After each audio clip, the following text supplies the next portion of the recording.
दीपाली राणा, आप देख रहे हैं कमोडिटी राउंड अप। और कच्चे तेल की अगर बात करें तो आज लगातार तीसरा दिन है, पांचवा दिन है जहां पर हम तेजी देख रहे हैं। दरअसल कई देशों में लॉकडाउन खुलने से डिमांड में सुधार की उम्मीद है, ऐसी उम्मीद की जा रही है। वहीं उत्पादन में कटौती से भी जो प्राइसेस है उसको निचले स्तरों पर सपोर्ट मिल रहा है। इसके अलावा अगर आप बेस मेटल्स को देखेंगे तो वहां भी बढ़त के साथ आज के सेशन में ट्रेड होते हुए दिख रहा है। हालांकि सोने के प्राइसेस में हमने दबाव देखा है आज के सेशन में। सोने के इंपोर्ट में भारी कमी हुई है और इनफैक्ट अगर अप्रैल की बात करेंगे तो गोल्ड का जो इंपोर्ट है वो ना के बराबर रहा है लॉकडाउन की वजह से। अब जबकि लॉकडाउन में थोड़ी ढील मिलनी शुरू हुई है तो ऐसे में आगे की स्थिति क्या रहेगी, सोने के इंपोर्ट की डिमांड को लेकर कैसा ट्रेंड रहेगा, इसी पर हमारा फोकस रहेगा। बातचीत करेंगे।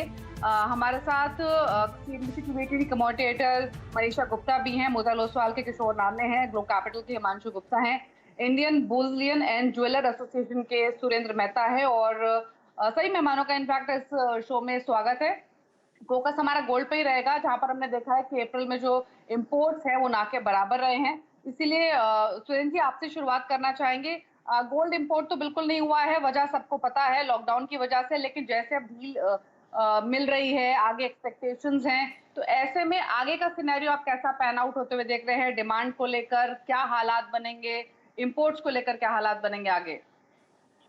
जी बिल्कुल। देखिए, गोल्ड इंपोर्ट तो डेफिनेटली लॉकडाउन की वजह से हुआ नहीं है, लेकिन एक बार जैसे ही लॉकडाउन खुलता है तो 2 महीने तक लगभग हमें उम्मीद है कि मार्केट अनस्टेबल रहेगा और स्क्रैप गोल्ड काफी मतलब पुराना सोना बाजार में बिकने के लिए आएगा। तो ऐसी स्थिति में कोई भी जो गोल्ड के इंपोर्टर्स हैं वो इंपोर्ट नहीं करना चाहेंगे, क्योंकि जो पुराना सोना यहाँ पर हिंदुस्तान में बिकेगा वो स्पॉट प्राइस से कम 5 से 7% नीचे के भाव में बिकने की उम्मीद है। तो यहाँ पर गोल्ड इंपोर्ट की कोई संभावना लगती नहीं है। ऑफ कोर्स 2 महीने के बाद में डिमांड बढ़ने की पूरी उम्मीद है और उसके बाद ही मार्केट स्टेबलाइज होगा। तब तक जो गोल्ड के प्राइस में एक अनसर्टेनिटी बनी हुई है वो भी सेटल हो जाएगी, ऐसा हमें लगता है।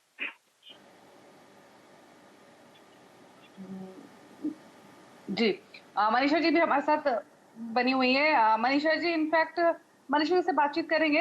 एक चीज और बताइए सुरेंद्र जी, अब हमने देखा है कि प्राइसेस जो है हायर लेवल्स पे जाने के बाद थोड़े से हल्के जरूर हुए हैं। डिमांड जो है सोने की वो पाइल अप हो रही है क्योंकि अक्षय तृतीया भी निकला, वेडिंग सीजन भी अब पोस्टपोन हुआ है। तो आगे डिमांड सिनेरियो को लेकर, प्राइसेस को लेकर क्या ट्रेंड आपके हिसाब से रह सकता है? देखिए, हमें एक चीज ध्यान रखनी होगी कि पिछले 2 महीने में यदि आप एक मार्च से लगा के आज की स्थिति देखें तो गोल्ड नीचे में $1450 तक दिखा चुका है और ऊपर में $1788 दिखा चुका है। इसका मतलब दो महीने के अंदर अंदर गोल्ड के अंदर $350 का मूवमेंट आया है। एक बॉटम भी बना है और एक नया हाई भी बना है। बॉटम कब बना था? जब पूरे वर्ल्ड के इक्विटी मार्केट जो थे, स्टॉक मार्केट, वो नीचे की तरफ गिरे थे।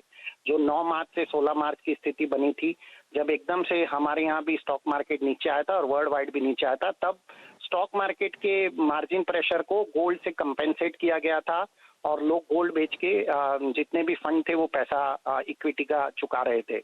तो सिमिलर स्थिति वापस मुझे बनती हुई दिखाई देती है। तो मुझे नहीं लगता कि यहाँ से कोई गोल्ड प्राइसेस में ज्यादा बढ़ोतरी होगी। कल जिस तरह से इंटरनेशनल मार्केट भी गिरे और इंडिया का मार्केट भी गिरा है, तो मुझे लगता है कि वापस मार्जिन प्रेशर आएगा। तो मैं प्राइस को लेकर ज्यादा बुलिश नहीं हूँ। हाँ, ऊपर में $1732 तक जा सकता है, लेकिन नीचे में मुझे काफी डाउन साइज लगता है और मुझे लगता है कि गोल्ड कभी भी $1640 दिखा सकता है।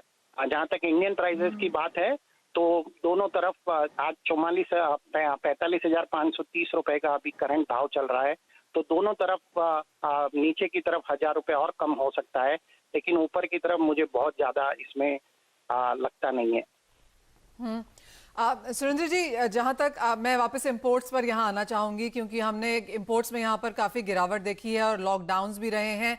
लॉकडाउन खुलने के बाद एक व्यू ये है कि बाजार में बिकवाली आएगी, क्योंकि बुआई का समय होगा, भाव ऊपर हैं, लोग बेचना चाहेंगे, दिक्कतें हैं बाजार में, इसलिए बिकवाली भी देखने को मिलेगी। लेकिन अगर जो खरीदार यहां पर निकल के आएंगे इन्वेस्टमेंट के तौर पे, क्योंकि काफी लोगों से हम बात करते हैं, वो कहते हैं कि वो सोना खरीदना चाहते हैं, कैश सोने में डालना चाहते हैं, तो इन खरीदारों के लिए क्या राय है? क्या रिटेल के पास, ज्वेलर्स के पास इनफ गोल्ड है? क्योंकि इंपोर्ट्स तो ऑलमोस्ट ना के बराबर हैं, तो क्या करंट इन्वेंट्री इतनी है कि खरीदार यहां पर बाजार में खरीद सकें? देखिए इन्वेंट्री तो फिलहाल इतनी नहीं है, लेकिन कोई बायर्स को की भी उम्मीद नहीं है। और जैसा मैंने कहा कि जैसे ही लॉकडाउन खुलेगा उसके कम से कम 2 महीने तक कोई सेल होने वाली नहीं है, उल्टा पुराना सोना ही मार्केट में आएगा, तो वो इन्वेंट्री को कंपेंसेट कर देगा। हमारे एस्टिमेट के मुताबिक 2 महीने के अंदर अंदर लगभग 75 से 80 टन सोना मार्केट में बिकने के लिए आएगा, तो वो सोना कंपेंसेट कर देगा इंपोर्ट को। तो मुझे नहीं लगता कोई इन्वेंट्री की भी प्रॉब्लम होगी और इंपोर्ट की भी कोई प्रॉब्लम होगी, वो जरूरत ही नहीं है। इन्वेंट्री ऑटोमेटिकली ज्वेलर्स के पास बन जाएगी जब पुराना सोना आ जाएगा। और जहां तक डिमांड की सवाल है, जब तक 1 अक्टूबर के आसपास नहीं आ जाता तब तक मुझे नहीं लगता किसी प्रकार की डिमांड आएगी, क्योंकि लोगों की मैरिजेस भी अभी फाइनल नहीं हुई है। क्या अगले सीजन में भी लोग मैरिजेस कर पाएंगे नहीं कर पाएंगे, इसके बारे में अभी कोई स्थिति स्पष्ट नहीं है। तो आज की तारीख में ये कहना कि भाई डिमांड बहुत ज्यादा होने वाली है, ऐसा बिल्कुल नहीं है। सिर्फ एक अच्छा पॉइंट है कि अभी सरकार ने जो सोवरिन गोल्ड बॉन्ड निकाले थे उसमें सरकार ने 1.77 टन तक सब्सक्रिप्शन हुआ है, लगभग 823 करोड़ रुपए सरकार ने इकट्ठे किए। वो एक सिर्फ पॉजिटिव फैक्टर है, बाकी इंडस्ट्री के पास फिलहाल सारे नेगेटिव फैक्टर। और जैसे कि आप कह रहे हैं कि यहाँ से प्राइसेस में भी हल्की सी गिरावट देखने को मिल सकती है। मेटल फोकस के चिराग शेठ भी हमारे साथ जुड़े हैं। चिराग, जिस तरह के आंकड़े यहाँ पर कल रिलीज हुए हैं कि अप्रैल के इंपोर्ट्स में हमने करीबन 99% की यहाँ पर गिरावट आते हुए देखी है, एक्सपेक्टेड रहा है, लेकिन अब हम टन से किलो में बात यहाँ पर करने लगे हैं। आपकी क्या एक्सपेक्टेशन है इस क्वार्टर में, कैसा इंपोर्ट है? आई नो बहुत जल्दी है अभी और बाजार में अनसर्टनिटी है, लेकिन अब इस साल के लिए कितना इंपोर्ट हो चुका है और आपको क्या लगता है भारत कितना इंपोर्ट देखेगा? देखिए मनीषा, आपने जैसे कहा कि अप्रैल के आंकड़े आए हैं, 50 से 60 किलो माना जा रहा है आया है। उसके पहले कुछ 121 टन जैन से मार्च के बीच में आया है। हमारे हिसाब से जैसे सुरेंद्र भाई ने कहा कि मुझे नहीं लगता है कि अगले 3 से 4 महीने में कोई भी डिमांड मार्केट में आएगी, क्योंकि जो 55 से 60% इंडिया में जो डिमांड होती है वो वेडिंग रिलेटेड होती है। और यहाँ पे कोई वेडिंग वैसे भी नहीं दिखाई दे रहा है कि लोग वेडिंग करेंगे, बिकॉज सोशल डिस्टेंसिंग है और अभी भी कोविड के ऊपर कोई बहुत बड़ी क्लैरिटी नहीं है ये कब रिसीड होना शुरू करेगा। तो जो बाइंग ट्रिगर्स है मार्केट में, जो इंडिया के बाइंग ट्रिगर्स थे, जो वेडिंग है वो दिखाई नहीं दे रहे। हाँ, ये जरूर है कि शायद इन्वेस्टमेंट डिमांड थोड़ी बहुत जरूर रहेगी, डिजिटली लोग खरीदेंगे। सॉवरिन बॉन्ड में हमने देखा है बहुत अच्छा बाइंग आई है, तो उस हिसाब से अगर देखा जाए तो थोड़ा बहुत शायद इन्वेस्टमेंट डिमांड होगा। इंपोर्ट का माना जाए तो हमारे हिसाब से पिछले साल के कंपैरिजन में 40 से 50% की गिरावट आ सकती है। जैसे मैंने कहा कि मुझे अगस्त सितंबर या मैक्स अक्टूबर तक इंडिया में कोई बाइंग नहीं दिखाई दे रही है, तो उससे इंपोर्ट भी करना कोई जरूरत नहीं है। और जैसे हमने कल ही नोट निकाला है कि हमारे हिसाब से सेलिंग जरूर देखी जाएगी इंडिया में। स्क्रैप सप्लाई की ग्रोथ जरूर हम मानते हैं कि 2020 में हमें स्क्रैप सप्लाई की ग्रोथ देखी जाएगी, और उसकी वजह से लोगों के पास जो रिटेलर है, मैन्युफैक्चरर है, उसके पास सोना जरूर अवेलेबल होगा। यानी कि इंपोर्ट्स में जो गिरावट है वो अनएक्सपेक्टेड लाइंस है, यहाँ से मांग बहुत ज़्यादा बेहतर होने की उम्मीद नहीं है। लास्ट क्वार्टर यानी कि अक्टूबर से दिसंबर के बीच में जो मांग निकलेगी अब वो यहाँ पर निकलेगी, और स्क्रैप गोल्ड और रिसाइकल गोल्ड का जो ट्रेंड हमने पिछले साल देखा था वो यहाँ पर भी जारी रह सकता है। लेकिन चिराग, मैं वो अपना सेकेंड पार्ट ऑफ क्वेश्चन यहाँ पर फिर से आपको पुश करूंगी, तो फिर आपको क्या लगता है किस तरह के इंपोर्ट्स वन हम यहाँ पर देख रहे हैं, और दूसरा कि जब लोग खरीदारी करेंगे अपने पोर्टफोलियो में शायद सोना एज अ फाइनेंशियल एसेट भी डालना चाहेंगे तो वो किस जरिए से करेंगे? मनीषा, अगर मैं इंपोर्ट की फिगर कहूँ, जो डिफिकल्ट है फिलहाल कहना, बट मेरे हिसाब से 400 से 500 टन के आजू बाजू के इंपोर्ट होने चाहिए इस साल। ये भी समझना जरूरी है कि हमारे यहाँ तो डोमेस्टिक मार्केट तो वीक है ही, बट काफी जगह पे जहाँ पे इंडिया एक्सपोर्ट करती थी वो भी मार्केट वीक है।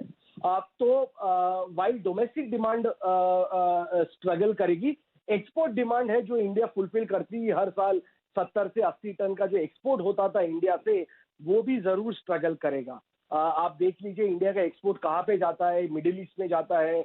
मिडिल ईस्ट में 2 प्रॉब्लम है, एक तो ऑयल का दिक्कत है, तो लोगों की इनकम वैसे भी वीक है, और कोरोना वायरस का सिचुएशन मिडिल ईस्ट में है। इंडिया दूसरी जहाँ पे एक्सपोर्ट करता है वो यूएस है। हमने देखा यूएस में आज रिकॉर्ड स्तर पे लोग संक्रमित है। तो हमारे एक्सपोर्ट मार्केट भी वीक है। तो अगर उससे मद्देनजर देखें तो 400 से 500 टन का इंपोर्ट हमारे कंट्री में होना चाहिए। डिमांड कहाँ से आएगी ये तो फिलहाल कहना मुश्किल है कि इंडिया में डिमांड कहाँ से आएगी, बट मानते हैं कि वेडिंग डिमांड जो है वो जरूर बरकरार रहेगी। शायद वेडिंग डिमांड में भी कम कटौती हो सकती है, बट एटलीस्ट उसमें थोड़ी बहुत रिकवरी जरूर आएगी। किशोर नारने भी हमारे साथ बने हुए हैं। किशोर जी, आपका व्यू क्या रहेगा? क्या आपको भी यही लगता है कि लास्ट ईयर वाला ट्रेंड ही फॉलो होगा स्क्रैप गोल्ड का इस्तेमाल का, और उतनी स्ट्रॉन्ग डिमांड लॉकडाउन खुलने के बाद नहीं रहेगी? प्राइसेस को लेकर क्या ट्रेंड आप एक्सपेक्ट कर रहे हैं ऐसे में? आई थिंक मुझे नहीं लगता है कि स्क्रैप गोल्ड बहुत बड़ा फ्लड आएगा मार्केट में, बट डेफिनेटली मैं एग्री करता हूँ दोनों से, चिराग से और संजय भाई से। नया डिमांड जो है, स्पेशली जो बिकॉज वेडिंग्स कैंसल्ड है मोस्टली, तो उसमें सेकंड ओपिनियन का भी ज़रूरत नहीं है, बिकॉज वो तो डिमांड आने ही वाला नहीं है। बट एक है कि I think one of the things which I was witnessing is that savings वाला डिमांड, जो इन्वेस्टमेंट वाला डिमांड है, वो अभी भी काफ़ी हद तक धीरे धीरे, जैसा सॉवरेन गोल्ड बॉन्ड्स में जो डिमांड हम लोग पहले नहीं देखा था, अभी देखा था, तो कहीं वो जो इन्वेस्टर जो है, I think he is still chasing gold, तो वो वाला शायद थोड़ा बहुत आ सकता है। बट अगेन ये अनप्रेसिडेंटेड सिचुएशन है, हमको भी मालूम नहीं अगर शॉप्स खुलने के बाद कैसे रहेंगे। जैसा मनीषा ने बोला है कि शॉप्स खुलने के बाद लोग बिकॉज मार्केट सुपर है इसलिए शायद जाके जल्दी से जल्दी खरीदना चाहते हैं, कि अगले साल के शादी के लिए भी अभी खरीदना चाहते हैं कि नहीं, या स्क्रैप गोल्ड आएगा। आई थिंक थोड़ा सा ये सब as of now hypothetical discussions है, बट मुझे नहीं लगता है कि बिकॉज मार्केट व्यू ऊपर का है और मार्केट ऊपर है, सो शायद लोग थोड़ा सा बेचने के लिए थोड़ा सा पीछे हटेंगे until unless absolutely necessary।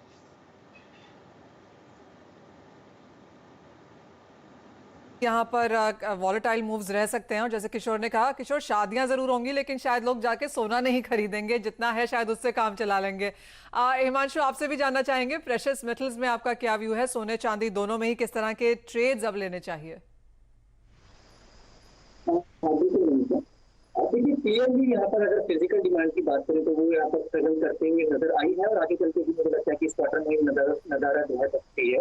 लेकिन मुझे लगता है कि जिस तरह की इन्वेस्टमेंट डिमांड यहाँ पर ग्लोबली देखने को मिली है, और वही इन्वेस्टमेंट डिमांड यहाँ पर एक सपोर्टिव फैक्टर रह सकती है, ना केवल करंट मंथ में बल्कि आने वाले इमीडिएट मंथ और इस क्वार्टर में भी।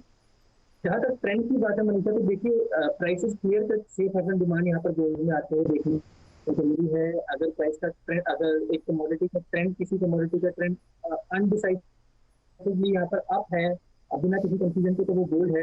और मुझे लगता है कि जब तक यहाँ पर किसी तरह का ट्रेंड कंफर्मेशन नहीं मिलता ट्रेडर्स को, तो यहाँ पर किसी भी तरह से भी शॉर्ट पोजीशन बनाने से बचना चाहिए। हम बहुत क्लोजली बात कर रहे हैं यहाँ पर $1660 $1670 कॉमेक्स पे एक क्लोजिंग बेसिस पर, जब तक ये प्राइसेस इसके ऊपर यहाँ पर सस्टेन करता है, हमें लगता है कि $1720 में अपसाइड में यहाँ पर एक ट्रेडिंग रेंज बनते हुए नजर आ सकती है $1720 तक। और अगर आगे चल के $1720 के ऊपर यहाँ पर रेंज ब्रेकआउट होता है तो $1800 तक के भी प्राइसेस यहाँ पर रैली करते हुए नजर आ सकते हैं। तो उस लिहाज से हम यहाँ पर अभी फिलहाल हर गिरावट से खरीदारी की सलाह दे रहे हैं। और अगर एमसीएक्स पर प्राइसेस की बात की जाए तो मुझे लगता है कि जून कॉन्ट्रैक्ट में लगभग 45,400 45,300 के लेवल पर यहाँ पर खरीदारी की स्ट्रैटेजी बनाई जा सकती है शॉर्ट टर्म ट्रेडिंग के पर्सपेक्टिव से। मुझे लगता है कि 45,200 के नीचे यहाँ पर स्टॉप लॉस लगाया जा सकता है। 45,800 और 46,000 जैसे टारगेट्स यहाँ पर 1 से 2 ट्रेडिंग सेशन में आते हुए देखने को मिल सकते हैं। वहीं पर जैसा आपने सिल्वर में जिक्र किया, मुझे लगता है कि सिल्वर यहाँ पर रिलेटिव पहली बार काफी महीनों के बाद एक अच्छी रिलेटिव स्ट्रेंथ दिखाता हुआ नजर आया है कंपैरेटिवली गोल्ड के। और यहाँ पर अगर आप देखें कि पिछले हफ्ते में जहाँ पर गोल्ड में हायर लेवल से एक अच्छा सेलिंग देखने को मिला था, सिल्वर में रिलेटिवली एक साइडवेज मूवमेंट देखते हुए मिली थी। तो मुझे लगता है सिल्वर यहाँ पर एक बेस बनाता हुआ नजर आ सकता है, जहाँ पर 40,000 का जोन एक शॉर्ट टर्म की तरह नजर आ सकता है। अपसाइड में 44,000 एक रेजिस्टेंस है, तो 44,000 की रेंज में देखता हूँ कि इमीडिएट शॉर्ट टर्म में यहाँ पर सिल्वर के लिए बनती हुई नजर आ सकती है। जी, चलिए, स्ट्रैटेजीज आपको मिली हैं हिमांशु की ओर से। एक ब्रेक का वक्त हुआ है, जब लौटेंगे तो हमारा फोकस रहेगा क्रूड और मेटल्स पर, साथ ही ध्यान देंगे एग्री कमोडिटीज पर, स्पेशली कॉटन, जहां पर कल के लोअर सर्किट के बाद आज फिर से बिकवाली हावी हुई है। जल्द वापस आते हैं एक ब्रेक के।